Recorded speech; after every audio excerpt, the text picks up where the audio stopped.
Hi friends, स्वागत है आपका अपने चैनल लाइफ फार्मेसी में। आज हम बात करेंगे स्पेक्ट्रोस्कोपी के बारे में। इसका हम इंट्रोडक्शन पढ़ेंगे, प्रिंसिपल पढ़ेंगे और टाइप्स पढ़ेंगे।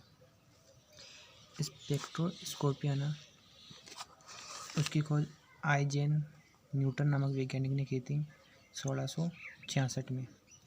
जो स्पेक्ट्रोस्कोपी है ना, वो दो शब्दों से मिलकर बनी होती है। पहला शब्द है स्पेक्ट्रम और दूसरा स्कोपी। स्पेक्ट्रम का अर्थ होता है लाइट, स्कोपी का अर्थ होता है टू डिटरमाइन। इसका मतलब क्या हुआ? लाइट की सहायता से डिटरमाइन करना। किसका डिटरमाइन करना? मैटर का। तो इसकी डेफिनेशन क्या होगी? Spectroscopy is the study of the absorption and emission of light other radiation by matter। क्या हुई इसकी definition? Spectroscopy is the study of the absorption and emission of light other radiation by matter. इसकी एक और definition है, वो रहेगी the branch of science which describe the interaction of electromagnetic with matter is called as spectroscopy। इसकी एक, अगर आपको ये डेफिनेशन याद ना हो रही हो तो इसकी एक ट्रिक, लाइट अब गई। ट्रिक क्या हुई इसकी? लाइट अब गई। तो लाइट, तो इसका लाइट का लाइट हो जाएगा, अब का एब्जॉर्प्शन हो जाएगा और गई उत्सर्जन। और इसका उत्सर्जन इंग्लिश में क्या बोलते हैं? इमिशन। क्या बोलते हैं? इमिशन। अभी देखो आप, ये डेफिनेशन है, इसमें ये तीन वर्ड ही है जो सबसे ज़्यादा हाईलाइट हो रही है। पहला कौन सा? एब्जॉर्प्शन, इमिशन और लाइट। इन तीनों शब्दों से मिलकर ही इसकी डेफिनेशन बनी है। अगर आपको ये तीन वर्ड याद रहेंगे तो आप भी आराम से इसकी डेफिनेशन लिख सकते हो। बस आपको ये एक ट्रिक याद रखनी है, लाइट अब गई।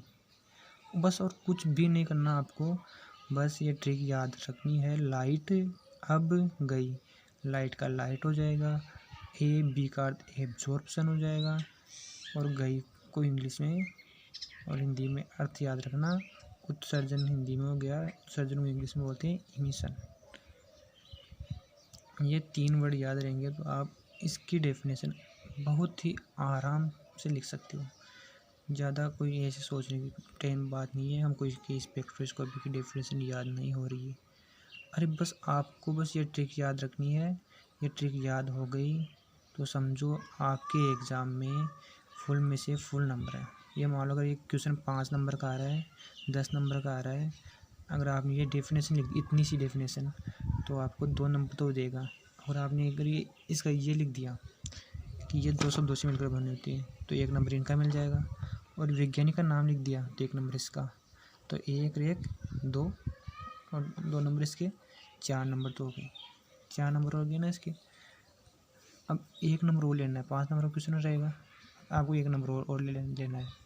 तो इसके बस टाइप्स के बारे में लिख दो आप, जैसे कितने टाइप होते हैं।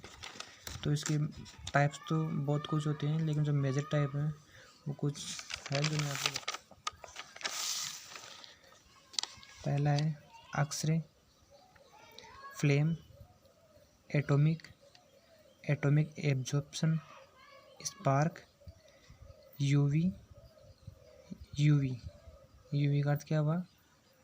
अल्ट्रा वोलेट, इन्फ्रारेड और नियर इन्फ्रारेड।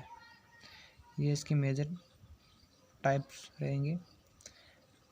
ये अगर आपको ये भी याद ना हो रही तो इनकी भी एक ट्रिक है, बहुत ही अच्छी ट्रिक है, साप विक्स।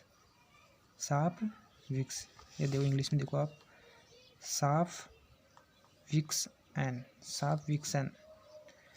यानी अपनी जो विक्स की गोली आती है एकदम क्लियर अच्छी क्वालिटी की, तो साफ विक्सन है।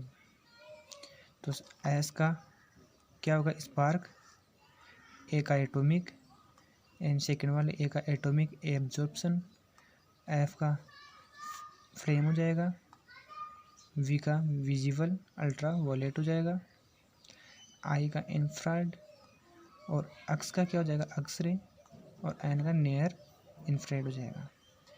अगर ये ट्रिक आपको याद रही तो आप ये भी इसके जो टाइप्स हैं वो भी बहुत आसानी से लिख सकते हो। अगर आपको ये दोनों ट्रिक याद है, बस आपको कुछ याद नहीं रखना, बस ये दो ट्रिक, एटॉमिक एब्जॉर्प्शन, एफ का फ्लेम हो जाएगा, वी का विजिबल अल्ट्रा वायलेट हो जाएगा, आई का इंफ्रारेड, और एक्स का क्या हो जाएगा, एक्सरे, और एन का नियर इंफ्रारेड हो जाएगा।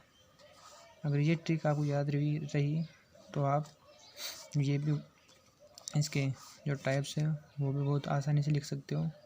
अगर आपको ये दोनों ट्रिक याद है, बस आपको कुछ याद नहीं रखना, बस ये दो ट्रिक याद रखनी है इस स्पेक्ट्रोस्कोपी में।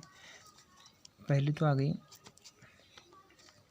कुछ भी याद नहीं रखा, बस दो ट्रिक है, पहली और दूसरी। पहले तो क्या क्या कहती है, लाइट अब गई,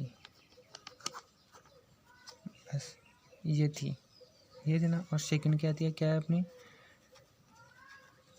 साफ विक्स आयन, बस। और कुछ भी नहीं करना, आपको ये दो ट्रिक याद रखनी है। लाइट अब गई, इससे तो आपकी डेफिनेशन क्लियर हो जाएगी,